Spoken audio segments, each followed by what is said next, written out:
Hello, boys and girls. It's Mrs. Notzel. So, we are getting ready to start another week of e-learning, and we're kind of going to continue to build off of the geometry that we've been working on.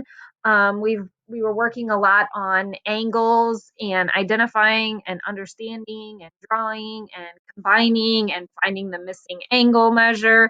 So, we've been doing a lot with angles. Now, we're going to learn a little bit more about that vocabulary. So I just wanted to review the vocabulary with you before we started talking about the lesson for today. So I know this is in your books. I also did an anchor chart that I will be posting a picture of and putting on Mrs. Davis's Google Classroom. But the first one is a point. So if you want to think about it using hand motions too, a point is like a closed fist. A point is a single location in space. Okay. And a lot of times in math, we use a dot to represent a point. And then we have to label that point. And we often label it using capital letters of the alphabet. This time they used A. It doesn't always have to be A, but this time it is A. And then a line segment, if you think about it, it would be like taking both of your fists and then moving your arms out to the side, and you have a closed fist on either end. Okay. So a line segment is a straight row of points that starts at one point and ends at the other point.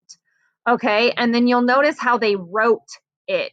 They draw a line above it, but they don't have any arrows. So it's line segment AB, and it's just like a line with no arrows on either side. And then it's labeled AB because this is the point and this is the point. It could also be labeled BA, okay, as long as it starts at one point and goes to the other. Now, a line, you would have your open hands so that when you point them out to the side, they look like arrows.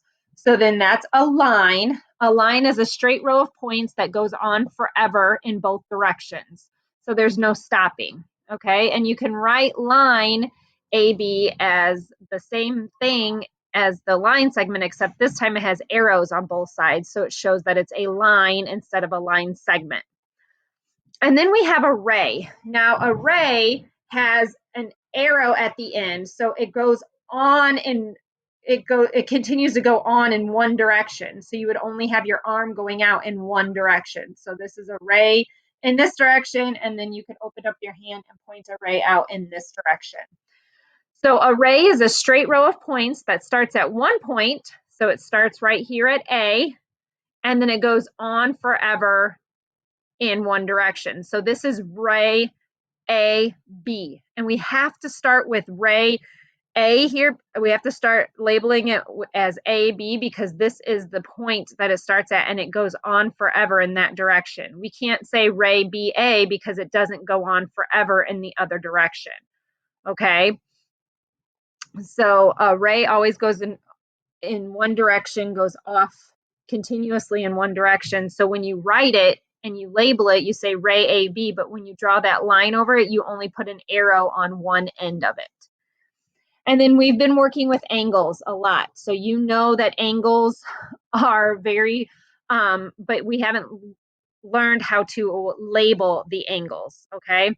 So this is our vertex or our meeting point, okay? So we have angle CAB or angle BAC, okay?